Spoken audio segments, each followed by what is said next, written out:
ඒක තිබ්බා. නේද බා?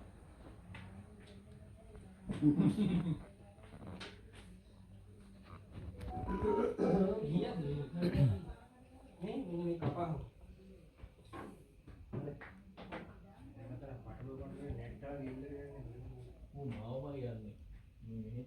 මම නිකන් අල්ලන් ඉන්නේ ඉතින්. අපන්නේ හේත වගේ ගැපේ මේ. මේක දිගට අතුල්ලා පොර.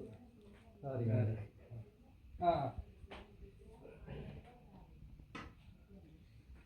නාලිද කියන්න මොනවා හරි. අපි ඉතින් ආවා මේ කාලයකට පස්සේ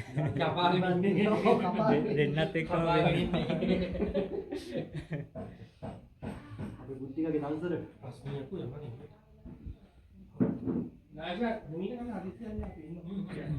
ඔව් කාපා ඔය කවුද කියලා මේ? ඉතින් හතරක් තියෙනවා ඔතේ කාපා. කාපි ඔතේ. ඉතින් කරන්න එපා එකක් ගන්න. ඔක්කොම. එළාරේ කරත් යනවද ඉතින්? Gashan on fire.